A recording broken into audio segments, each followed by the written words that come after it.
अस्सलाम वालेकुम बच्चों, आप लोगों को मेरी आवाज़ क्लियर आ रही है? भाई स्क्रीन साफ दिख रही है? मुझे पहले क्लियर कर दो। हेलो बच्चों, हाँ भाई आवाज़ आ रही है? चलो भाई ठीक है, सही है, ठीक है, अच्छा भाई। ओके, अच्छा भाई बात समझो। हमारे पास हम लोग लास्ट क्लास के तुम्हें कुछ फीडबैक दे दूं तो दूसरे बच्चे भी ज्वाइन कर लें and then we can start from here. आपके पास लास्ट क्लास में हम लोगों ने बात की थी एनारोबिक रेस्पिरेशन की और उसके सामने गैस एक्सचेंज की बात की थी कि हमारी बॉडी के अंदर लंग्स जो हैं वो किस तरह से इंस्पिरेशन एंड एक्सपिरेशन करते हैं और उसके नतीजे में एल्वियोलाई के लेवल पे आपके पास गैसेस की एक्सचेंज हो रही होती है, गैसेस एक्सचेंज हो रहे होते हैं। ऑक्सीजन आपके पास एंटर होती है from alveoli into the blood capillaries and carbon dioxide जो ब्लड कैपिलरीज में होते हैं वो एंटर करते हैं आपके लंग्स के अंदर and alveoli and then they go back up into your nasal cavity और बॉडी से बाहर निकल जाते हैं। उसके बाद हमने कहा कि हमारी बॉडी के अंदर लेट्स सपोज कोई एनारोबिक रेस्पिरेशन है, कोई डिमांड ज्यादा हो गई है ऑक्सीजन की बट ऑक्सीजन अवेलेबल नहीं है, तो what your body is going to do, your body is going to switch from aerobic respiration to anaerobic respiration. Anaerobic respiration क्या होती है? वालेकुम अस्सलाम बरीरा बेटा, कैसी हो आप? एनारोबिक रेस्पिरेशन क्या होती है? एनारोबिक रेस्पिरेशन ये होता है कि instead of completely oxidizing your glucose molecule and releasing sugar and releasing energy, हमारी बॉडी ग्लूकोज मॉलिक्यूल को पार्शियली थोड़ा सा ब्रेक डाउन करती है। एज अ रिजल्ट आपके पास लैक्टिक एसिड बनता है। नाउ दिस लैक्टिक एसिड जो आपके पास बना है, ये लैक्टिक एसिड जो है ये बॉडी में डिपॉजिट होने लगता है, मसल्स में डिपॉजिट होने लगता है और इट एक्चुअली कॉजेज फटीग और पेन और एग्जॉशन, दर्द पैदा होता है आपके जिस्म के अंदर, मसल्स के अंदर। अब उसके नतीजे में क्या होता है कि आप बहुत गहरी गहरी सांसें लेते हो और गहरी सांसों से क्या होता है कि वो जो ऑक्सीजन एंटर होती है, मुंह खोल के जो हाँप रहे होते हैं हम, सांस ले रहे होते हैं, वो जो ऑक्सीजन एंटर होती है बॉडी में, it actually reacts with this lactic acid and breaks it down और डिसइंटीग्रेट्स इट। जब ये लैक्टिक एसिड टूटता है और जो ऑक्सीजन इस्तेमाल होती है उसको तोड़ने में, जितनी अमाउंट ऑफ ऑक्सीजन इस्तेमाल होती है उसको हम आमतौर पे नाम दे रहे होते हैं ऑक्सीजन डेबिट। ऑक्सीजन डेबिट का नाम दे रहे होते हैं वो ऑक्सीजन जो हम पूरी इनटेक करते हैं और उससे हम लैक्टिक एसिड की ब्रेक डाउन करते हैं, that oxygen, this amount of oxygen is known as oxygen debit. ये हमने लास्ट क्लास में बातें की थी। Okay, now let's talk about the last topic of this chapter which is respiratory disorders। respiratory disorders के बारे में बात करते हैं मेरे प्यारे बच्चों। respiratory disorders में हमारे पास टोटल 5 respiratory disorders हैं। respiratory disorders, सबसे पहला, सर जो मसल्स में पेन होता है वो इसी फटीग का हिस्सा होता है, इसी की वजह से होता है। वो जो लैक्टिक एसिड जमा हो रहा है मसल्स के अंदर वो असल में आपको पेन कॉज करता है। It's toxic, it's bad for your muscles. उसको रिमूव करने के लिए हम गहरी गहरी सांसें लेते हैं, तो ये होता है कि थोड़ी टाइम के बाद आपके पास जो मसल्स हैं उसकी दर्द और थकावट खत्म होने लगती है एंड एज अ रिजल्ट आप जो है वो रिलीफ फील करते हो। वो जो थकावट खत्म हो रही है उसके पीछे कौन है? थकावट खत्म करने के पीछे ऑक्सीजन, और थकावट और तकलीफ के पीछे कौन है? वो आपके पास लैक्टिक एसिड है जो एनारोबिक रेस्पिरेशन के नतीजे में बन रहा होता है, बिल्डअप हो रहा होता है, एक्यूमुलेट हो रहा होता है। समझो मेरी बात को बेटा? Let's move on to the respiratory disorders. Respiratory disorders में हमारे पास 5 चीजें हैं। सबसे पहली चीज हमारे पास है ब्रोंकाइटिस। ब्रोंकाइटिस हमारे पास सबसे पहली चीज है मेरे प्यारे बच्चों। ब्रोंकाइटिस में हमारे पास सिंपली क्या होता है कि जैसे हमें पता है कि हमारे पास जो लंग्स हैं, वी हैव लंग्स, ओके, हमारे पास लंग्स होते हैं।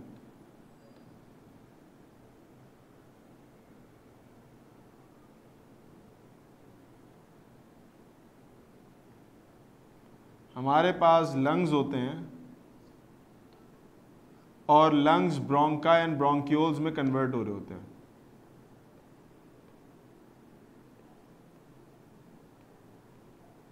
ठीक है, ये फॉर एग्जांपल आपका लंग आ गया।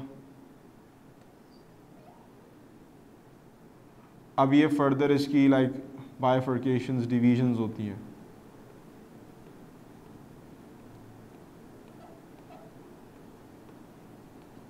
बाइफर्केशन डिवीजन्स होती हैं लंग्स की, ठीक है ना। अब क्या होता है कि हमारे पास ये जो ब्रोंका है ना, ये वाला पूरा पोर्शन, ये वाला पूरा पोर्शन, ये आपके पास स्वेल करने लगते हैं, स्वेलिंग होना स्टार्ट हो जाती है इसकी, they start to swell, swelling start हो जाती है इनकी। ठीक हो गया। तो हमारे पास क्या होता है, इसको और मैं अच्छे कलर से लिख देता हूं, I am going to write with a better colour. ये आपके पास स्वेलिंग इनमें स्टार्ट हो जाती है, स्वेलिंग स्टार्ट हो जाती है। और अब जो स्वेलिंग स्टार्ट हो रही है आपके पास, स्वेलिंग स्टार्ट हो रही है, उसमें क्या होता है कि जहां जहां आपके पास जैसे स्वेलिंग होती है तो उसके नतीजे में आपको जब एयर फ्लो करती है तो एयर को फ्लो करने पे तकलीफ होती है। समटाइम ऐसा होता है कि वो खुद तो स्वेल कर जाता है लेकिन अंदर का ल्यूमेन भी आपके पास रिड्यूस हो जाता है। अब क्या होगा कि पहले जो एयर फ्लो करती थी इतने एरिया से, अब स्वेलिंग के नतीजे में ये कम हो गया, बाहर की चीज पूरी फूल गई, अब एयर कम फ्लो करेगी। जब एयर कम फ्लो करेगी तो आपको शॉर्टनेस ऑफ ब्रेथ होगी, आपको सांस नहीं ली जाएगी, आपकी सांस अटकेगी। तो इसको जो है ट्रीट करवाना जरूरी होता है, वरना आपको सांस पूरी तरीके से आती नहीं है, खांसी होना शुरू हो जाती है। और जब आप खुद अंदाजा लगा सकते हो कि जब आपको फॉर एग्जांपल किसी वजह से आपकी जो सांस अगर अटकना शुरू हो जाए तो this can be very very dangerous, और ये बहुत ज़्यादा तकलीफ दे, पेनफुल भी बहुत होता है। ब्रोंकाइटिस के रीजंस क्या होते हैं? ब्रोंकाइटिस के रीजंस होते हैं कि अगर आपकी बॉडी के अंदर, लंग्स के अंदर कोई डस्ट पार्टिकल्स या कोई किसी किस्म के आपके पास कोई टार के पार्टिकल्स, कोई सूत पार्टिकल्स, कोई आपके पास निकोटीन के कोई पार्टिकल्स अंदर जा रहे हैं तो वो इरिटेशन जनरेट करते हैं, इसके नतीजे में हिस्टामिन रिलीज होता है और इन्फ्लेमेशन बढ़ना शुरू हो जाती है। ब्रोंक्यूल्स के अंदर, ब्रोंकाई और ब्रोंक्यूल्स के अंदर सेम कहानी आपके पास एस्थमा के अंदर भी होती है। वहां पर भी एयर पैसेजेस के अंदर, जैसे ये ट्रैकिया के अंदर मूव करके एयर जा रही है, तो जो ब्रोंका ब्रोंक्यूल्स की उसकी जो डिविजन्स होती हैं उसके अंदर इन्फ्लेमेशन स्टार्ट हो जाती है और एयर का रास्ता आपके पास रिड्यूस हो जाता है, रुकना शुरू हो जाता है, एयर का रास्ता रुकना शुरू हो जाता है। समझो मेरे बच्चों मेरी बात को। तो जब एयर का रास्ता रुकना शुरू हो जाता है तो आपको शॉर्टनेस ऑफ ब्रेथ होती है और सांस लेने में बहुत प्रॉब्लम, दुश्वारी फेस करनी पड़ती है। अब आ जाते हैं एम्फाइसीमा के ऊपर। एम्फाइसीमा क्या चीज है बेटा? एम्फाइसीमा आपके पास, एम्फाइसीमा हमारे लंग्स के अंदर जब एयर पहुंचती है, ब्रोंकाई आते हैं, ब्रोंकाई की फर्दर डिविजन होती है bronchioles. Bronchioles end up at small clusters of air sacs known as alveoli. Alveoli कहते हैं, एयर सैक्स भी कहते हैं उनको, जहां पर एयर का एक्सचेंज होता है, गैसेस का एक्सचेंज होता है, उसको हम एल्व्यूलाई कहते हैं। एम्फाइसीमा में क्या होता है कि हमारे जो एल्व्यूलाई हैं जहां पर गैस एक्सचेंज होनी होती है वो आहिस्ता आहिस्ता डीजनरेट होने लगते हैं, खराब होने लगते हैं। और जब वही पार्ट खराब हो जाएगा कि जिस पार्ट ने आपके पास सारे काम परफॉर्म करना है, यानी असल फंक्शन उसी ने परफॉर्म करना है गैस एक्सचेंज का, जब वही आपके पास इस तरह से मुतासर हो जाएगा तो फिर बताओ गैस एक्सचेंज कैसे होगी? गैस एक्सचेंज तो पॉसिबल नहीं है। यानी ऑक्सीजन का जो इनटेक आपने किया है वो ऑक्सीजन कैपिलरीज में नहीं जाएगी, और कैपिलरीज में जो कार्बन डाइऑक्साइड है वो आपके लंग्स के अंदर से होते हुए बॉडी से बाहर एक्सपेल नहीं होगी। जब ऐसा नहीं होगा तो अंदर ही आपके पास कार्बन डाइऑक्साइड जमा होना शुरू हो जाएगी जो कि टॉक्सिसिटी प्रोड्यूस करेगी, और ऑक्सीजन आप अंदर ले नहीं पाएंगे बॉडी में। जब ऐसा होगा तो प्रॉब्लम क्या होगा? प्रॉब्लम ये होगी कि फिर ब्रीथ आपकी आहिस्ता आहिस्ता खत्म होना शुरू होगी, आप सांस नहीं ले पाओगे, फिर आपको जो है वो वेंटिलेटर वगैरह के ऊपर जाना पड़ेगा, जहाँ पर जाके आपको जो है वो आर्टिफिशियली इंड्यूस की जाएगी ब्रीदिंग, आपको सांसें दी जाएंगी, लेकिन उसका भी कोई फ़ायदा नहीं होगा। क्यों? क्योंकि अगर आपको आर्टिफिशियली भी अगर सांस दी जाती है तो अल्टीमेटली एल्व्यूलाई ने ही एक्सचेंज करना होता है लंग्स में जाके। जब एल्व्यूलाई ख़त्म होने लगेंगे तो एक्सचेंज करने वाला पार्ट को आपके पास ख़त्म हो जाएगा, and this will actually results in the death of that particular person अगर इस चीज़ को ट्रीट ना किया जाए। तो ट्रीट करना ज़रूरी होता है, अगर इसको ट्रीट नहीं करेंगे तो आपके पास उस बंदे की मौत हो जाएगी, क्योंकि एक्सचेंज करने का जो मेन पार्ट था वो आपके पास ख़त्म हो जाएगा। और ये डीजनरेटिव डिजीज़ होती है तो आहिस्ता, ये रुकती नहीं है, आहिस्ता आहिस्ता आहिस्ता आहिस्ता पूरे एल्व्यूलाई को ख़त्म कर देती लंग्स के, आहिस्ता आहिस्ता आप ब्रीथ नहीं कर पाते and then that person dies. तो ये बड़ी ख़तरनाक डिसऑर्डर होती है। ये आपके पास जेनेटिकली भी हो सकती है, ये आपके पास किसी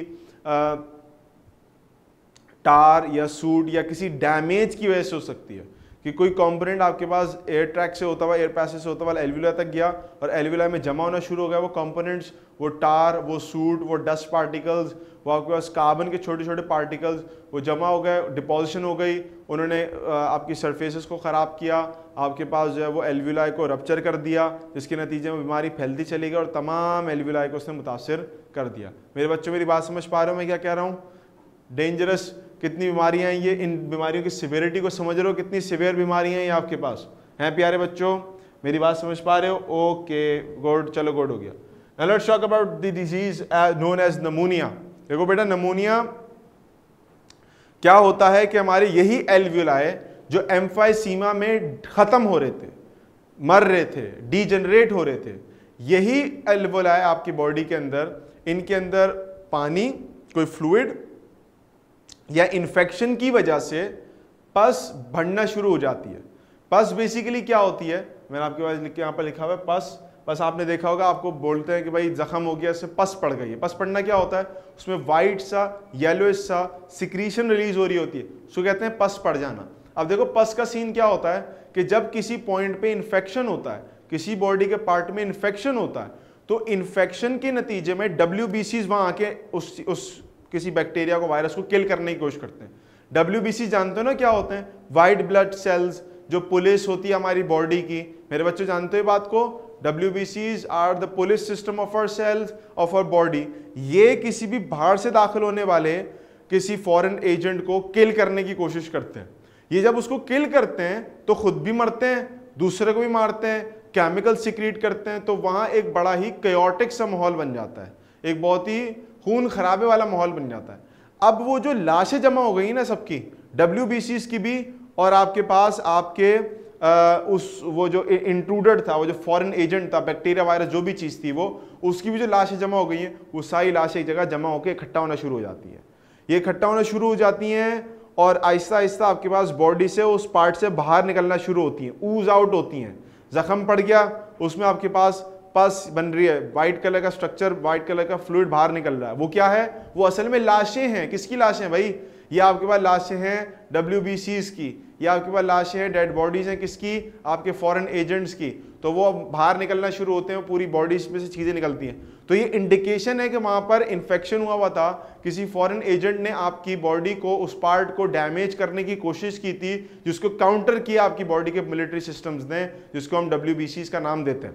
नाउ वही पस आपके लंग्स के अंदर भरना शुरू हो जाती है, क्योंकि वहाँ अंदर इन्फेक्शन हुआ होता है। इसके अलावा कोई फ्लूइड भरना शुरू हो जाते हैं, क्योंकि वहां पर आपके पास आहिस्ता आहिस्ता जो है डीजनरेशन होने लगती है वॉल्स की। Now what is the thing that causes नमूनिया? नमूनिया कौन कॉज करता है मेरा बेटा? इसको भी अच्छे से समझ लो। नमूनिया को कॉज करने वाला आपके पास एक अदद जो इंट्रूडर है, फॉरेन एजेंट है, उसको हम कहते हैं बैक्टीरिया। बैक्टीरिया का नाम क्या है? बैक्टीरिया का नाम याद कर लो, इसका नाम होता है स्ट्रेप्टोकोकस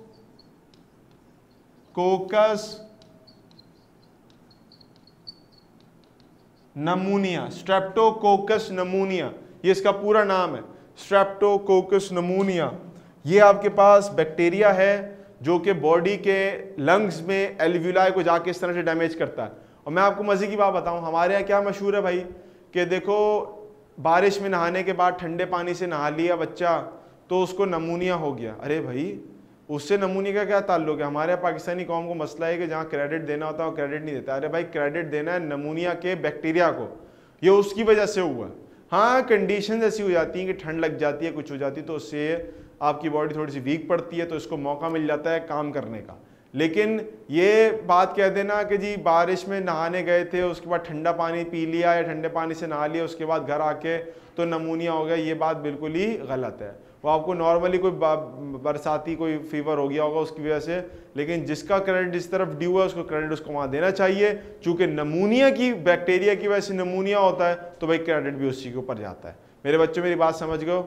मेरी बात समझ गए? नाम क्या था इसका? स्ट्रेप्टोकोकस नमूनिया। काम क्या था इसका? फ्लूइड या पस भर देना आपके एल्वियोलाई में। अच्छा भाई अब देखो मेरे प्यारे बच्चे, नमूनिया के बाद हमारे पास, नमूनिया के बाद जो है हमारे पास एक दूसरा खतरनाक, सबसे खतरनाक बीमारी है रेस्पिरेटरी डिसऑर्डर्स में सबसे खतरनाक बीमारी है, इसको हम कहते हैं लंग कैंसर, सबसे खतरनाक बीमारी है। अच्छा भाई, अब देखो हमारे पास क्या होता है लंग कैंसर के अंदर कि आहिस्ता आहिस्ता क्लम्स बनना शुरू हो जाते हैं एबनॉर्मल सेल्स के, एबनॉर्मल सेल के क्लम्स बनना शुरू हो जाता है हमारी बॉडी के अंदर। अब होता क्या है कि जो क्लम्स बनते हैं एबनॉर्मल सेल के, they actually start to take nutrients, जो न्यूट्रिएंट जो खाना है वो आपके अच्छे वाले सेल्स, जो हेल्दी सेल्स हैं, जो काम परफॉर्म कर रहे हैं, उनके पास से खाना लेके ये अपने पास खाना इस्तेमाल करना शुरू कर दें। अब मसला ये है कि ये आपके पास, मसला ये है, मुझे नहीं चाहिए अभी, वो बच्चा कह रहा था रीनेम कैसे करना है अपना आपको, उसको रीनेम कर दो। अच्छा, तो आपके पास क्या मसला है कि जो कैंसर के सेल्स है ना, कैंसर के जो सेल्स होते हैं वो काम तो कुछ नहीं करते, फिर जब वो काम कुछ नहीं करते तो उनका काम सिर्फ इतना होता है कि वो तो दूसरे ने काम किया ना उसके पास से खाना छीनना शुरू कर देते हैं। They start stealing food from the other sales जो कि काम करने वाले। अब देखो क्या होगा, अब देखो क्या होगा, अब आपके घर में भी होगा ना, आप घर पे काम करते हो, भाई छोटा भाई छोटी बहन या बड़ा भाई बड़ी बहन आपके पास से आके कोई चीज़ आपकी छीन के लेके चले जाए। अब आपको काम भी करवा रहे हैं आपसे और आपसे आपका सामान भी छीन रहे हैं। अब आप गुस्से में आओगे कि नहीं आओगे? आप गुस्से में आते हो, फिर आप गुस्से में आते हो तो फिर आपकी डांट पड़ती है उल्टा कि क्या हो गया, तुमसे छोटा है, देख लो ना, अगर कुछ खा लिया उसने तो क्या मसला हो गया, ये तुमसे तो बड़ा है ना, बड़े भाई हैं, कुछ मांग लिया तो क्या हो गया, तुम ऐसे ही होता है ना घरों में आमतौर पे। तो भाई अब आपके पास क्या होता है, अब भाई आप काम कर रहे हो तो आपको तो उसके बदले में अगर अम्मी जो टॉफ़ी दे रही है, चॉकलेट दे रही है, कुछ दे रही है खाना बना के, तो वो तो आपका हक बनता है ना। अब जब आपको वो आपकी चीज़ नहीं मिलती और आप शोर मचाते हो तो मार भी आपकी पड़ती है। ये होता है आमतौर पे कि नहीं होता? अब यही सेम चीज़ कैंसर के अंदर भी होती है कि कैंसर वाले सेल्स काम कुछ नहीं करते, बस खाना मांगते दूसरे से, और खाना मांग भी किससे रहे हैं? उन सेल्स जो काम कर रहे हैं। अब जो काम करने वाले सेल्स हैं, जब उनसे खाना मांगा जा रहा होता है तो वो बेचारे बोलते हैं अब हमारी मदद कर दो। अब उनकी कोई सुनने वाला नहीं होता। जब उनको खाना नहीं मिलता और कंटिन्यूसली काम करना पड़ता है तो क्या होता है, वो मरना शुरू हो जाते हैं। और उनकी जगह कौन ले लेता है? वो सेल ले लेते हैं जो काम नहीं करते। ये सेल्स इतने तेजी से डिवाइड करते हैं आपके पास कैंसर के सेल्स कि ये सबकी जगह घेरते चले जाते हैं और एक वक्त आता है कि हर तरफ इनके क्लम्स और इनके क्लस्टर्स बन जाते हैं। जब लंग्स में कोई काम करने वाला सेल बाकी नहीं रहता तो लंग्स कोलैप्स कर जाते हैं आपके पास। कोलैप्स करने का मतलब यह है कि they stop performing and the person ultimately dies. तो आपके पास कैंसर की बिल्कुल सिंपलेस्ट अंदाज में एक्सप्लेनेशन मैंने आपको दी है। तो यहां पर भी लंग्स के अंदर ये होता है कि लंग्स में किसी भी वजह से कुछ रैंडम सेल्स बनना शुरू होते हैं दैट आर एबनॉर्मल, वो क्लम्स बना लेते हैं, क्लस्टर्स बना लेते हैं, इस तरह से काम करते हैं। नाउ वन थिंग, आपके दिमाग में सवाल आएगा, सर ये कैंसर की वजूहात क्या होती हैं, ये क्यों बनता है, हम कैसे प्रिवेंट कर सकते हैं इसको? तो मेरे प्यारे बच्चों, कुछ बातें अच्छे से याद रखो, उससे आप किसी भी किस्म के कैंसर से बच के रह सकते हो। स्पेसिफिकली कुछ बातें इसकी बताऊंगा और जनरली ओवरऑल बता दूंगा।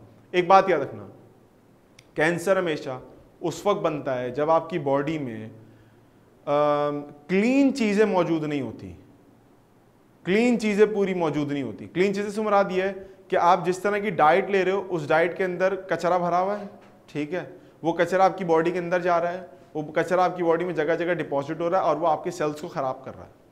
जितना प्योर, जितना अच्छा, जितना ऑर्गेनिक खाओगे उतना आपकी बॉडी को सपोर्ट मिलेगी इसकी, ठीक है। पहली बात तो ये हुई। दूसरी बात, अगर किसी पॉइंट पे बॉडी के अंदर, बॉडी के बाहर, सरफेस पे बार बार इंजरी एक ही जगह पे हो रही है, एक ही जगह पे हो रही है, एक ही जगह पे हुई जा रही है, तो this actually results in formation of cancerous cells. और आपके पास क्या होता है कि लंग्स के अंदर मसला क्या आता है, जब आप सिगरेट पीते हो, जब आप ऐसी जगह पे रहते हो जहां पर बहुत ज़्यादा टार, बहुत ज़्यादा कह लो कि पोल्यूशन है, तो वो सारी चीज़ें आपके लंग्स में जाती हैं। अब छोटे छोटे पार्टिकल्स होते हैं जिनके कॉर्नर्स बहुत शार्प होते हैं, वो आपकी जब ट्रैकिया ट्यूब में जाते हैं ना, तो आपकी ट्रैकिया ट्यूब को स्क्रैच मारते जाते हैं। जैसे गाड़ी के ऊपर होते हैं ना, साइड पे स्क्रैच मारते चले, स्क्रैच मारते जाते हैं, वो म्यूकस की लाइनिंग जाके आस्ते आस्ते खत्म होती हैं और सेल्स एक्सपोज होना शुरू होते हैं। अब नेक्स्ट टाइम अगर वहाँ से प्रोटेक्टिव लेयर ही खत्म हो गई तो अब सेल सामने आ गए। अब क्या होता है कि टार वगैरह ऊपर से आते हैं, वो स्क्रैचेस मारते हुए जाते हैं और आपके जो ट्रैकिया की लाइनिंग्स हैं, एल्वियोलाई, इनको डैमेज कर देते हैं। अब हर बार ये अपने आप को रिपेयर करते हैं, फिर डैमेज हो जाते हैं, फिर रिपेयर करते हैं, फिर डैमेज हो जाते हैं। तो ये रिपेयर और डैमेज की एक साइकिल चलती रहती है। एज अ रिजल्ट क्या होता है कि वहां पर भी कैंसरस सेल्स बनना शुरू हो जाते हैं, क्योंकि सेल क्या कहता है, यार अभी तो सबने सही किया था, फिर दोबारा रिपेयर करो, शायद रिपेयर नहीं कर पा रहे हम, हमारे एंड से कोई गलती है। वो बोलते हैं भाई सब छोड़ो और बस रिपेयरिंग में, डिवीजन में लग जाओ। अब अगर आपके पास सेल ऐसा था और इसके दरमियान में गैप हो गया, तो ये क्या करेगा, डिवाइड करके पूरा करेगा ना गैप को। तो ये डिवीजन स्टार्ट करते हैं, फिर गैप आ गया, अरे ये क्या हुआ, फिर डिवीजन करते हैं, गैप कंप्लीट, फिर बीच में सेल गायब हो गए, फिर डिवीजन करे। ये जो डिवीजन गैप का जो आपके पास एक पूरा साइकिल चलती है, इससे आपके सेल हो जाते हैं पागल हो जाते हैं। वो जब पागल हो जाते हैं तो फिर वो अंधों की तरह डिवीजन करते हैं, फिर वो ये देखते ही नहीं कि और कोई काम भी है। वो कहते हैं हमसे ये चाहिए था ना, अब भुगतो बेटा, अब भुगतो, अब हम डिवाइड करेंगे। तो वो डिवीजन ऐसी करना शुरू करते हैं कि फिर उनको कोई रोकने वाला नहीं होता, वो बस डिवाइड करते चले जाते हैं। आपके पास घर में भी आपके साथ हुआ होगा कि छोटे बच्चे होते हैं, आ जाते हैं पप्पो के बच्चे, खाला वाला के बच्चे, आपकी बहन के बच्चे, भाई के बच्चे आ जाते हैं, तो वो शोर मचाते हैं, चीज़ें फेंकते हैं। तो अब आप रखते जा रहे हो, वो ज़मीन पे चीज़ें फेंक रहे हैं, आप उठा के रख रहे हो। फिर एक वक्त आता है कि फिर आपका जो है ना वो दिमाग शॉर्ट हो जाता है, आप बोलते हो वह खत्म। अब फिर वो चीज़ें उठा के आप नीचे फेंकते हो, बोले नीचे चाहिए थी, ये लो ये नीचे फेंकते हैं, ये लो ये नीचे फेंकते हैं। वो बच्चा भी डर जाता है, क्या हो गया खालू को क्या हो गया, तो मेरे ख्याल में कुछ हो गया, शॉर्ट सर्किट हो गया इनको। तो ये सेम चीज़ सेल के साथ भी होती है। तो वो बस रैंडमली डिवाइड करते हैं, फिर वो डिवाइड ही करते चले आते हैं, फिर उनको कोई तरीकेकार नहीं होता इनको कंट्रोल करने का। समझो मेरे बच्चों मेरी बात को। यही वजह है कि कैंसर ज्यादा खतरनाक है इन सब बीमारियों के मुकाबले में जो यहाँ पर आपके पास मौजूद हैं। बट ये सारी तकरीबन किसी हद तक जो है वो ट्रीटेबल होती हैं, अर्ली स्टेज पे पता चलता है तो ट्रीट किए जा सकती हैं।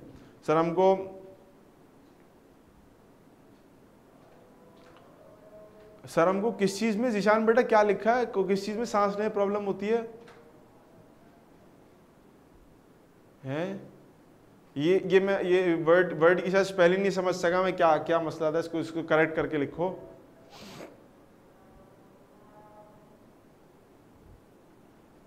दूर से सांस लेने, किस चीज से दूर से सांस लेने में?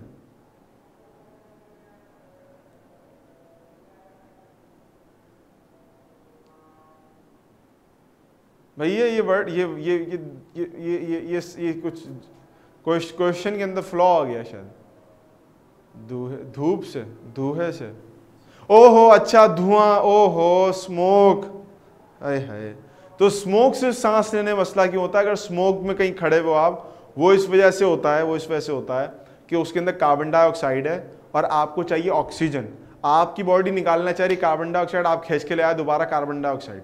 प्लस दूसरा मसला, धुआं जो होता है उसके अंदर टार और आपके पास बहुत ज्यादा कह लो कि सूट के पार्टिकल्स होते हैं जो जाके क्लोक कर देते हैं आपकी पूरी उसको ट्रैकियल ट्यूब को।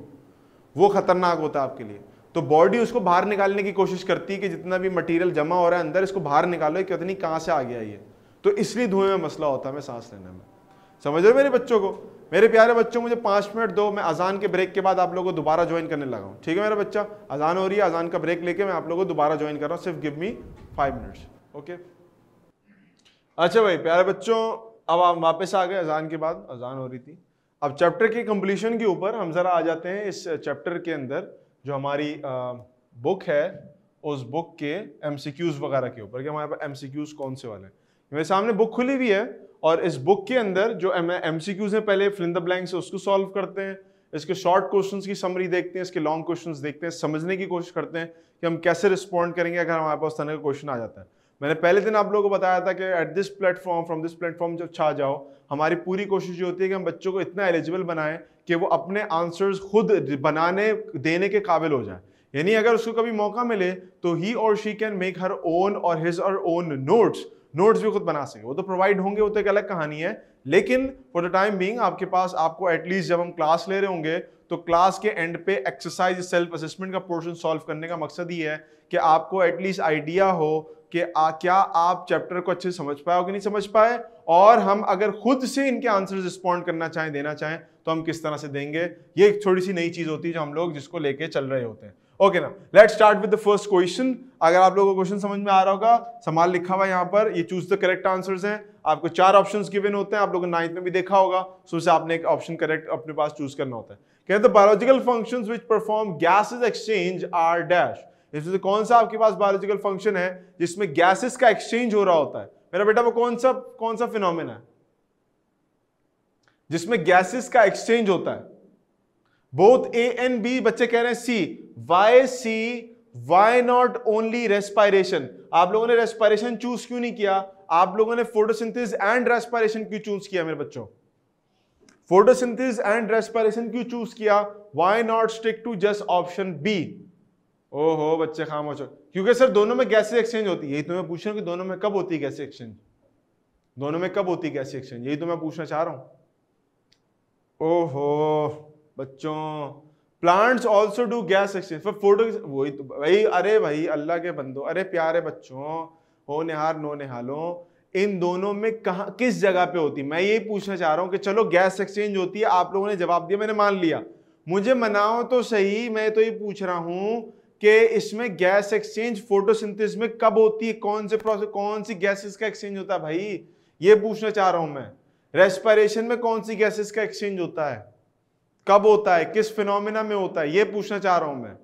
सर कार्बन इनहेल और ऑक्सीजन एक्सहेल ये कब होता है? ये कब होता है? ये कौन से फिनोमिना होता है मुनीत बेटा? कार्बन को का इनहेल करना अंदर और ऑक्सीजन को बाहर निकालना कौन से फिनोमिना में होता है? ये कब होता है भाई? ये कब होता है? सर फोटोसिंथेसिस में होता है। बिल्कुल बेटा ऐसा ही होता है, ऐसा ही होता है जिशान बेटा, ऐसा ही होता है मुनीब बेटा कि आपके पास फोटोसिंथेसिस में फोटोसिंथेसिस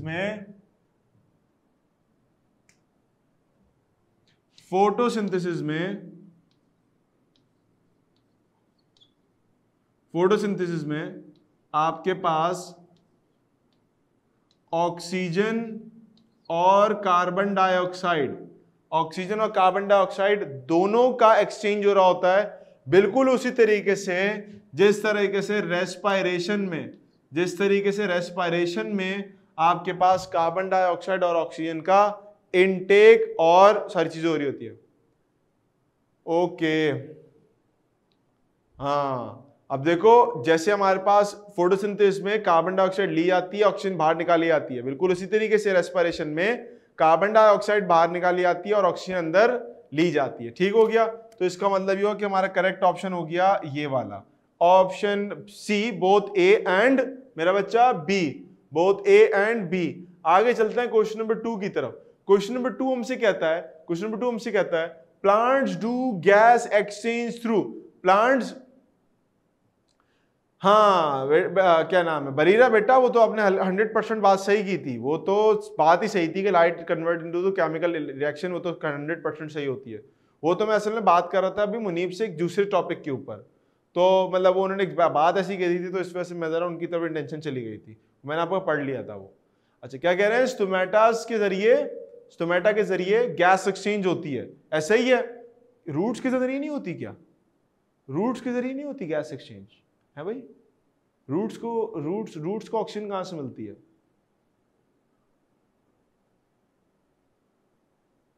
रूट्स को ऑक्सीजन कहां से मिलती है भाई? रूट्स को अगर ऑक्सीजन चाहिए तो उनको कहां से मिलेगी? वो भी स्टोमेटा का इंतजार करेंगे। फिर ऊपर से मैं एक बात समझाता हूं आपको, आपकी बात तो अपनी जगह बिल्कुल सही है। मैं यहां पर आपके कहने पे स्टोमेटा यानी ऑप्शन बी पे निशान लगा देता हूं। चलो आपके कहने पे लगा दिया मैंने, ये आंसर सही था, गलत नहीं था, लेकिन मैं आपको एक एडिशनल बात समझा देता हूं जो आपके लेवल से थोड़े से ऊपर की बात है। कभी ऐसा हुआ है कि पौधों को पानी ज्यादा दे दिया हो मिट्टी में और पानी खड़ा रहो कुछ दिनों तक, पानी खड़ा रहो, उसमें दरख्त खड़े हों, पौधे लगे हुए हों, और कभी नोटिस किया ऐसी जगह पे जहाँ पर बारिशें ज़्यादा हो गई हैं या आपके पास पानी आपने ज़्यादा दे दिया है, तो होता क्या है समटाइम्स के पौधे मुरझा के गिर जाते हैं। अब सवाल ये पैदा होना चाहिए कि भाई जब पौधे को पानी ज़्यादा मिल रहा है तो उसको तो ज़्यादा खुश होना चाहिए, वो ज़्यादा पानी में मर क्यों गया? वो खड़े पानी में खड़ा हुआ था तो वो मर क्यों गया? उसको मरना तो नहीं चाहिए था। अब आप बोलोगे कि सर वो पानी ज़्यादा हो गया था तो वो पता नहीं सर पानी पी नहीं सका होगा मर गया। नहीं, पानी तो पीने का मसला ही नहीं था, क्योंकि अगर पानी खड़ा हुआ था तो स्टोमेटा खुले हुए थे। स्टोमेटा खुले हुए का मतलब क्या है कि रेडली पानी नीचे से ऊपर जा रहा है और स्टोमेटा के जरिए बाहर निकलता जाएगा, तो पौधे को तो मसला होना ही नहीं चाहिए पानी के रुकने का या पानी के बॉडी के अंदर जमा होने का। मेरी बात समझ पा रहे हो? लेकिन उसके बावजूद पौधा जब खड़े पानी में खड़ा हुआ था काफी दिनों तक, तो उसके बाद वो मर गया। मर क्यों गया वो? सर जैसे कि हमने जितनी ऑक्सीजन चाहिए होती है उतनी ही मिलती है, तो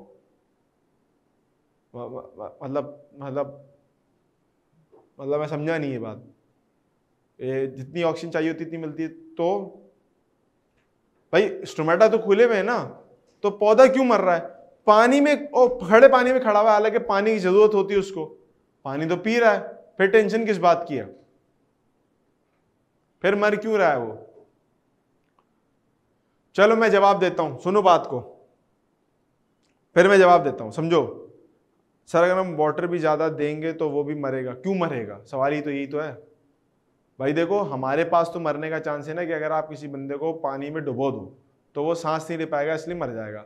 या वो ज्यादा पानी नहीं पी पाएगा, उसके स्टमक वगैरह फट जाएगा सारा पानी की वजह से, तो वो मर जाएगा। पौधे में तो मसला ही नहीं है। पौधे में जब पानी अंदर घुसता है तो पौधे में पानी सीधा कहाँ जाता है? लीव्स में जाता है। और लीव्स में क्या होता है? स्टोमेटा। तो लीव से तो पानी निकलता रहेगा स्टोमेटा के थ्रू, ऐसा है कि नहीं है? तो फिर तो खड़े पानी का उसको इशू नहीं होना चाहिए।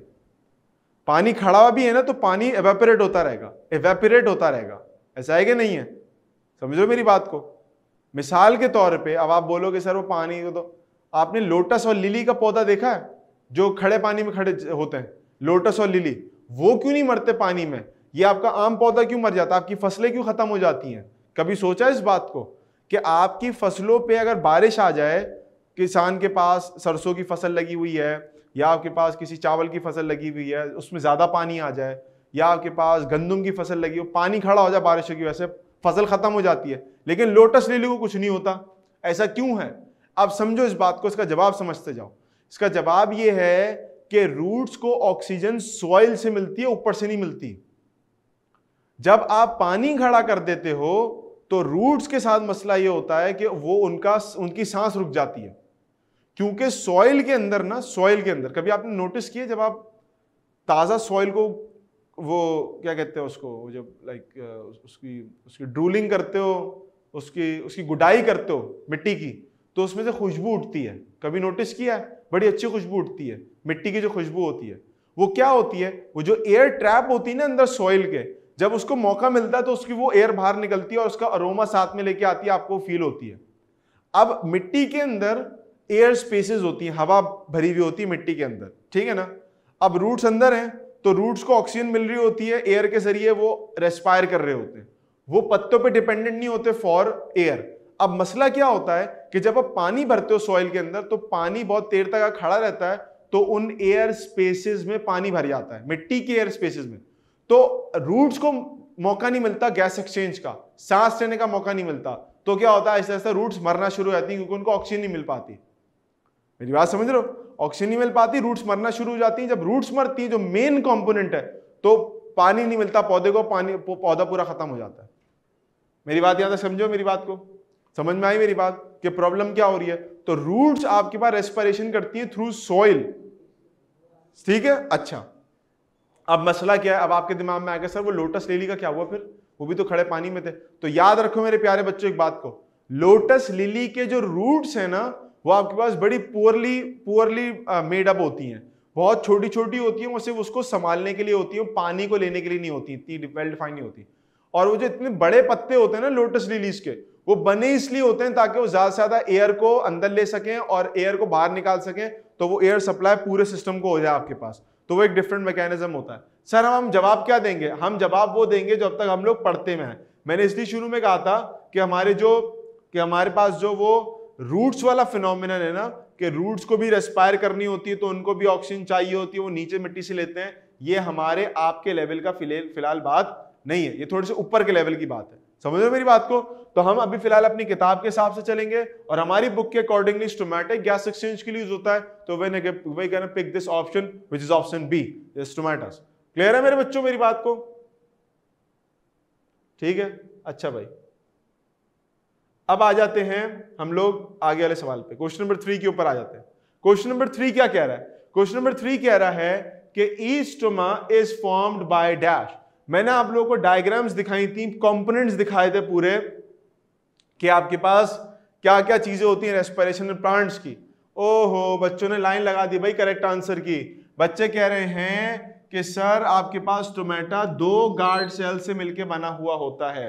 Stomata is made up of 2 bean shaped और rod shape structured guard cells. 2 guard cells से मिलकर बने हुए होते हैं और उन गार्ड सेल्स के दरमियान में एक छोटा सा पोर होता है, and that pore is referred to as or stoma और स्टोमेटा। ठीक हो गया।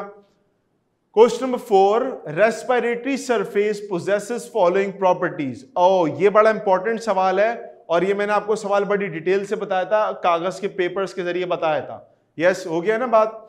अब देखो क्या बात हुई थी, रेस्पिरेटरी सरफेस में क्या चीज होनी चाहिए। पहली चीज सर, इसको थोड़ा सा वेट होना चाहिए, मॉइस्ट होना चाहिए, ताकि जब एयर गुजरे तो ड्राई होके डैमेज ना हो सरफेस। दूसरा, आपके पास लेयर को थिन होना चाहिए, क्योंकि थिन होगी तभी पास हो सकती है। आपके पास लेयर को परमिएबल होना चाहिए, एक्सेसिबिलिटी हो कि इसमें से कोई चीज मूव कर सकती है नहीं कर सकती। अब पेपर भी तो पतला होता है, लेकिन उससे हवा थोड़ी पास होती है कहीं। आपके पास एक चौथी चीज ये थी कि आपकी सरफेस एरिया ज्यादा हो। जितना बड़ा सरफेस एरिया होगा उतनी ज्यादा गैस एक्सचेंज हो सकती है। और मैंने आपको बताया था कि आपके दोनों लंग्स के अंदर, ये लंग्स कितने से पोर्शन के अंदर, इतने से पोर्शन, इनके अंदर जो एल्वियोलाई है जहां से गैस एक्सचेंज होती है, उन एल्वियोलाई को अगर मैं कट करके खोलना शुरू करूं, स्प्रेड करूं, तो वो पूरे फुटबॉल स्टेडियम जितने दोनों लंग्स के एल्वियोलाई हो जाएं। इतने से लंग्स के अंदर जो एल्वियोलाई भरे हुए आपके पास। ठीक हो गया। Okay sir, wet and thin नहीं होती। क्या वेट एंड थिन नहीं होती? यस होती है, बिल्कुल होती है। देखो, फ्रॉग की सरफेस जो ऊपर का स्किन होती है वो मॉइस्ट होती है। हमारे अंदर के एल्वियोलाई जो हैं वो मॉइस्ट होते हैं। सबसे बड़ी बात, अगर आप नाक में उंगली रखते हो या अपने मुंह के ऊपर तालू की तरफ उंगली लगाते हो तो सारा मॉइस्ट होता है, सारा स्ट्रक्चर मॉइस्ट होता है। सबसे बढ़ के, कभी आपने ठंड में हवा बाहर निकाली मुंह से, ठंड में बर्फ पड़ रही हो या ठंड हो अच्छी वाली, कराची में तो आमतौर पर कम इस तरह से होता है, मुंह से हवा निकालते हो उसमें क्या भाप निकलती है? भाप निकलती है। हाँ, भाप निकली कभी जब आप सांस लेते हो छोड़ते हो ठंड में, वो क्या होती है, वो जो अंदर से जो एयर आ रही है वो वाटर वेपर्स को साथ लेके आती है। चूंकि कंडेंस होता है ना पूरा पाथवे, तो आपके पास वाटर वेपर आते हैं। जब बाहर निकलते हो तो वो ठंडी होने की वजह से वाटर वेपर कंडेंस होकर आपके पास जो है वो हवा का बाकायदा तस्वीर बनाते हैं, स्मोक बनाते हैं। तो इट मीन्स इंडिकेशन होती है कि हमारे पूरी नेजल कैविटी, ट्रैकिया, लंग्स, सारी चीजें गीली हैं, मॉइस्ट हैं, ताकि आपके पास हवा ड्राई ना कर दे सरफेस को, ब्रीदिंग सरफेस को, जो आपका एक्सचेंज सरफेस है उसको, और वो आपकी मेम्ब्रेन को डैमेज ना कर दे। समझे मेरी बात को? Back to the question number 4 को देख रहे थे। रेस्पिरेटरी सरफेस थिन और वेट भी हो, लार्ज भी होनी चाहिए और परमिएबल होनी चाहिए। अब 3 ऑप्शंस को मार्क नहीं कर सकता, तो आखिरी ऑप्शन को मार्क करूंगा, which is all of the above. सारे आंसर्स आपके पास करेक्ट है। ठीक हो गया भाई, आगे चलो। हमारे पास अगला सवाल है। अगला सवाल क्या है कि इंस्पिरेशन इन्वॉल्व्स डैश। मेरे प्यारे बच्चों, खदीजा ने जवाब दिया सर डी, बरीना ने जवाब दिया है बी। ओके, अब देखो हमारे पास क्या मामला है कि इंस्पिरेशन कहते किसे हैं, पहले समझ लो अच्छे से। सांस को अंदर लेना, सांस को अंदर लेने के लिए डायफ्राम नीचे मूव करेगा, ribs out and up move करेंगी और लंग्स एक्सपेंड करेंगे जब सांस अंदर ले रहे हैं। ठीक है, इंस्पायर कर रहे हैं। Now look at this, contraction of intercostal muscle. Intercostal muscle कहते हैं जो पसलियों के दरमियान में मसल्स होते हैं, इनकी अगर कॉन्ट्रैक्शन होगी, कॉन्ट्रैक्ट कर रहे हैं ये, दब रहे हैं अंदर की तरफ, तो क्या होगा, सांस बाहर आएगी। ऐसे ही है ना। अगर ये एक्सपेंड कर रहे हैं, इंटरकॉस्टल मसल रिलैक्स कर रहे हैं, तो आपको लंग्स भरने का मौका मिलेगा। बट अगर ये कॉन्ट्रैक्ट कर जाते हैं तो दे कैन पुश योर क्या कहते हैं रिब्स इनसाइड, और आपके पास हवा को बाहर निकालेंगे। ठीक है, हवा आपके पास बाहर निकलेगी। Contraction of intercostal. तो इंस्पिरेशन के टाइम पे इंटरकॉस्टल मसल एक्सपेंड करेंगे या रिलैक्स होंगे रादर देन कॉन्ट्रैक्ट करने के। Contraction of diaphragm. अब डायफ्राम यहां पर है, ठीक है। अब मेरी बात समझाना, जब सांस लेते हैं ना अंदर, तो ये नीचे मूव करता है, यानी आपके पास रिलैक्स होता है। लेकिन जब आप सांस बाहर छोड़ते हो तो कॉन्ट्रैक्ट करके ऊपर आता है और लंग्स को पुश करता है ताकि हवा बाहर निकल सके। तो इसका मतलब है कॉन्ट्रैक्शन ऑफ डायाफ्राम भी रिलेटेड है एक्सहेल करने से, ना कि हवा अंदर लेने से। ठीक हो गया? इसका मतलब ऑप्शन बी भी करेक्ट नहीं है। Option C, inward movement of ribs. Movement of ribs जो है आपके पास अंदर की तरफ रिब्स की मूवमेंट। अब देखो क्या है कि रिब्स की मूवमेंट हमारे पास अगर अंदर की तरफ रिब्स मूव कर रही हैं तो इसका मतलब यह है कि हमारे पास जो है वो सांस बाहर निकलेगी। तो पता ये चला कि we are left with only one option which is close to your exhalation, inspiration, कि डायफ्राम कॉन्ट्रैक्ट या रिलैक्स हो रहा है। तो उसके लिए हमारे पास ऑप्शन बी करेक्ट आंसर होना चाहिए। ऑप्शन बी करेक्ट आंसर होना चाहिए। Option B. इस बात को करेक्ट कर लेना एक जरा कि आपके पास डायफ्राम नीचे मूव कर रहा है, कॉन्ट्रैक्शन हो रही है, ऊपर मूव कर रहा है, रिलैक्स हो रहा है, वो प्रेशर मार रहा है आपके पास, तो आपकी एयर बाहर निकल रही है। Moving on to the next question which is question number 6। Second का क्वेश्चन देख लेते हैं बेटा, कोई इशू नहीं है। Question number 2। क्वेश्चन नंबर 2 का आंसर हम लोग लिखता है स्टोमेटा। स्टोमेटा लिखा था क्वेश्चन नंबर 2 का आंसर। क्वेश्चन 3 का लिखा था B, two guard cells. Question number 4 का आंसर लिखा ऑल ऑफ दीज, और क्वेश्चन नंबर 5 का आंसर हमने लिखा बी। ठीक हो गया मेरा बेटा? आगे चलो। लैरिंग्स इज लोकेटेड इन डैश। अगर हम बात करें, ये रहा लैरिंग्स, जहां से बात कर रहा हूं। देखो मैंने इसको पकड़ा हुआ है ना, आवाज चेंज हो गई। इसको मैंने छोड़ दिया, आवाज सही हो गई। इसको मैंने पकड़ा हुआ, आवाज चेंज हो गई। ये लैरिंग्स था मेरा। लैरिंग्स इज लोकेटेड ऑन, लंग्स तो नीचे हैं, ब्रोंकाई तो अंदर है लंग्स के, ब्रोंक्यूल्स लंग्स के और अंदर है। क्या बच गया? ट्रैकिया। ये ट्रैकियल ट्यूब होती है आपके पास, सी शेप स्ट्रक्चर्स होते हैं इसके अंदर। ठीक हो गया भाई? तो ये ट्रैकिया हो गई। Option B is the correct answer. ठीक है, ट्रैकिया होती है। ओके भाई। हमारे पास question number 7। The respiratory surface of human is. इंसानों की रेस्पिरेटरी सरफेस कौन सी होती है? 7 का आंसर क्या होगा भाई?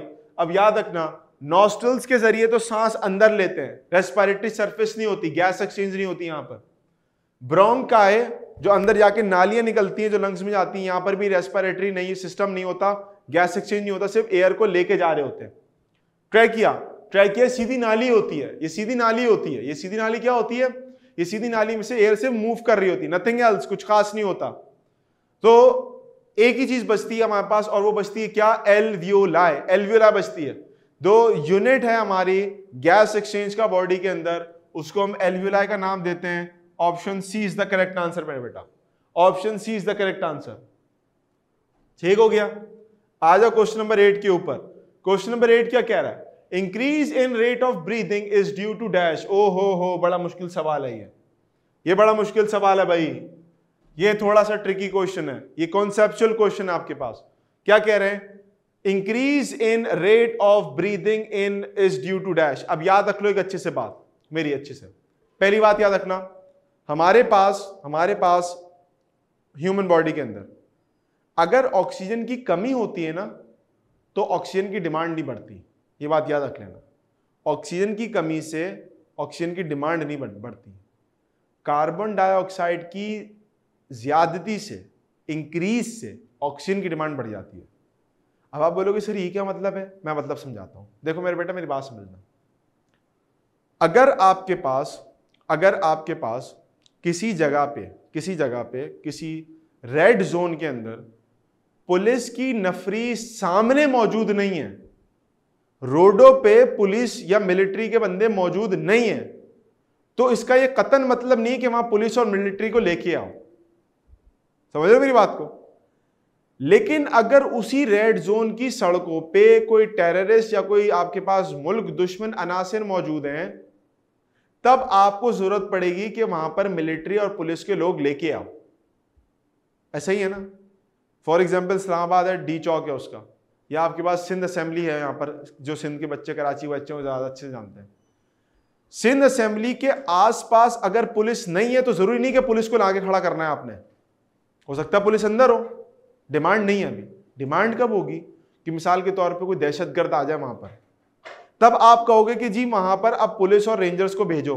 डिमांड क्रिएट होगी ना तब। कब क्रिएट होगी? जब कोई खराब चीज आएगी तो डिमांड बढ़ेगी।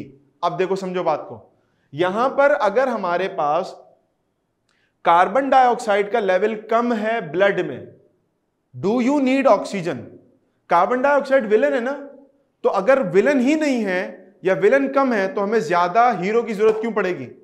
हम तो कहेंगे जब विलन वैसी कम है तो हीरो की क्या जरूरत है, साइड पे करो। अगर हमारे पास ऑक्सीजन ज्यादा है ब्लड में, यानी पहले से भारी नफरी मौजूद है पुलिस रेंजर की, तो क्या एडिशनली लाने की जरूरत है? आप बोलोगे नहीं, ठीक है। अगर हमारे पास ऑक्सीजन ब्लड में कम है, हाँ बच्चे इस पॉइंट पे आके परेशान होते हैं, बच्चे इस पॉइंट पे परेशान, अगर ऑक्सीजन की तादाद कम है, ऑक्सीजन की कंसंट्रेशन कम है ब्लड के अंदर, तो क्या करें? तो वही वाली बात कि अगर पुलिस और रेंजर्स की नफरी कम है तो इसका यह मतलब नहीं है कि आपको एडिशनली लाने की और जरूरत पड़ेगी। आम मुमालिक में ऐसा ही होता है, पाकिस्तान का तो खैर मामला बिल्कुल अलग है, यहाँ तो जरूरत ही हर जगह होती है पुलिस और रेंजर्स की, लेकिन आमतौर पर ऐसा हो। तो ऑक्सीजन का कम होना ब्लड में ये इस बात की इंडिकेशन नहीं कि ऑक्सीजन की डिमांड भी ज्यादा होगी, क्योंकि ऑक्सीजन की डिमांड ब्लड को नहीं होती, ऑक्सीजन की डिमांड सेल्स को होती है।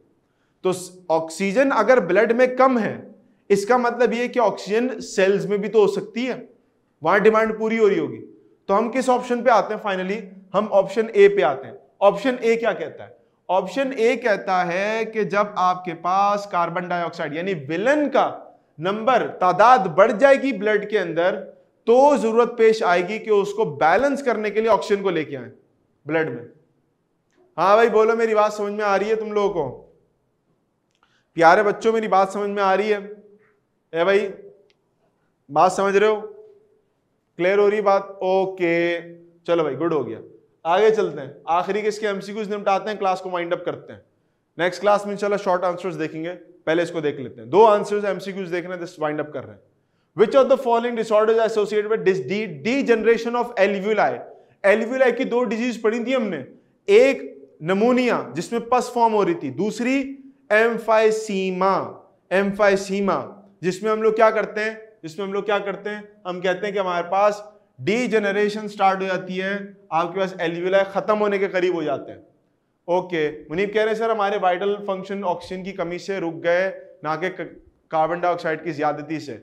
ऑक्सीजन की कमी किस में? वही तो मैं हाईलाइट कर रहा हूं, ब्लड में अगर ऑक्सीजन की कमी है तो इसका यह मतलब नहीं कि सेल में भी कमी होगी, क्योंकि वाइटल फंक्शन ब्लड में परफॉर्म नहीं होते, सेल में परफॉर्म होते हैं। अगर ब्लड के अंदर ऑक्सीजन की डेफिशिएंसी है, इट डजंट मीन कि आपके पास सेल में भी डेफिशिएंसी होगी। मिसाल देता हूं, आपके पास अगर किसी बंदे ने शुगर खा ली है, शुगर का कोई मटेरियल यूज किया, ब्लड शुगर लेवल बढ़ गया, इंसुलिन का इंजेक्शन लगा लिया उसने, या इंसुलिन बॉडी में रिलीज हो गया। इंसुलिन जानते हो ना क्या होती है? जिन लोगों को शुगर होती है उनका, या घर में किसी को शुगर है तो उनको पता होगा इंसुलिन क्या होती है। इंसुलिन का मतलब ये होता है कि आपके पास वो ब्लड के शुगर को सेल्स में भेज देता है। पता है आप लोगों ने पढ़ा है कभी इस बारे में, इंसुलिन के बारे में? बच्चों इंसुलिन के बारे में नहीं पढ़ा? इंसुलिन आपके पास एक हार्मोन होता है जो कि शुगर को ब्लड से निकाल के सेल्स में भेजता है। अब मुझे बताओ, अगर किसी बंदे ने इंसुलिन लगा ली है तो क्या उसके सेल्स शुगर से खाली हैं? अगर किसी बंदे ने, मुनी बेटा आपको पता है ना इंसुलिन के बारे में, तो मुझे जवाब दो, अगर किसी बंदे ने इंसुलिन लगा ली है तो क्या उसके सेल्स शुगर से खाली हैं?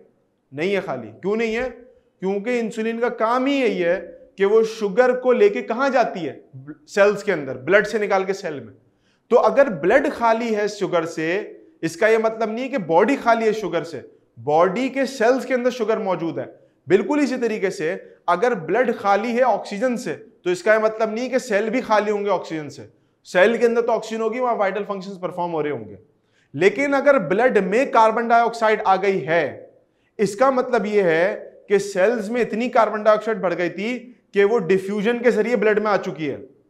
अब सेल्स के अंदर कार्बन डाइऑक्साइड निकल के ब्लड के अंदर आ रही होगी, तो अब उसको काउंटर करना है किसी तरीके से। समझ गए बेटा? वेरी गुड, हो गया। आखिरी सवाल की बात कर लेते बेटा। आखिरी सवाल क्या है? Which of the following disorder is associated with inflammation of air passages? Air passages की इन्फ्लेमेशन में हमारे पास कौन सा डिसऑर्डर इन्वॉल्व होता है? अब देखो यहां पर दो बातें बच्चे कंफ्यूज होंगे। सर ब्रोंकाइटिस और एस्मा दोनों के अंदर पैसेजेस की इन्फ्लेमेशन होती है, होती कि नहीं होती? होती कि नहीं थी? अभी हमने पढ़ी ये बात।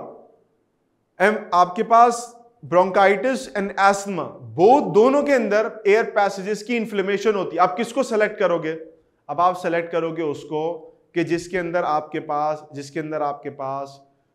आपके पास सबसे कॉमनली जर्नली पूरे पैसेज की इन्फ्लेमेशन होती है, पूरे पैसेज की स्वेलिंग होती है, और वो एम्फासीमा नहीं होगा। एम्फासीमा तो डीजनरेशन है ना, उसको तो साइड पे कर दो।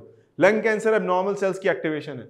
असल में तो इन दोनों के दरमियान में सीन है। तो मैं आपको बताऊं मजे की बात, आपको याद रखने के लिए बता रहा हूं। Always choose asthma. एस्थमा इसलिए चूज करते हैं कि ये आपके पास पूरे ट्रैक की इन्फ्लेमेशन का नाम है। ब्रोंकाइटिस सिर्फ और सिर्फ ब्रोंकाई की इन्फ्लेमेशन का नाम है। ब्रोंकाई भी पैसेजेस हैं एयर के, उसमें भी स्पेसिफिकली ब्रोंकाई की इन्फ्लेमेशन को हम लोग ब्रोंकाइटिस कहते हैं। और पूरे पैसेज में से starting from trachea all the way up to bronchitis किसी भी पार्ट की इन्फ्लेमेशन को एस्थमा का नाम दे देते हैं। तो आपके पास करेक्ट आंसर हो गया एस्थमा। इनमें से कह रहे हैं कि कौन से आपके पास जो है वो इन्फ्लेमेशन किस में होती है। आज की क्लास को यहीं तक रखें, हो गई बात। हाँ बेटा मुनीब बेटा आखिरी सवाल पूछ रहा हूं जल्दी से, फिर मैं क्लास को वाइंड अप कर रहा हूं। क्लास को बस यहीं तक रखा है, नेक्स्ट क्लास में शॉर्ट क्वेश्चन वगैरह करेंगे। कौन सा सवाल था बेटा? एस्मा में इनहेलर इसलिए यूज करते हैं कि एस्मा के अंदर हमारे पास हिस्टामिन जो है, जो हमारी बॉडी का WBC रिलीज करते हैं, एक इन्फ्लेमेटरी केमिकल होता है, उसको एंटी हिस्टामिन यूज करते हैं ताकि वो हिस्टामिन को काउंटर कर सके और इन्फ्लेमेशन को रिड्यूस कर सके। तो इन्फ्लेमेशन कॉज करने वाला हिस्टामिन को काउंटर करने के लिए वो केमिकल यूज किया जाता है ताकि आपके पास इन्फ्लेमेशन कम की जा सके। हाँ, ऑक्सीजन डेबिट का मतलब क्या होता है? वो oxygen, the amount of oxygen जो हम ब्रीथ करते हैं, जिससे लैक्टिक एसिड वॉश ऑफ होता है, ब्रेक डाउन होता है after vigorous physical exercise, physical workout, this is known as oxygen debit. Amount of oxygen required to deteriorate, degenerate, wash off lactic acid deposited in muscles is known as oxygen debit। बेटा बरीरा बात clear हो गई? बेटा मुनीब सवाल में बात clear हो गई? जल्दी से जवाब दे दो।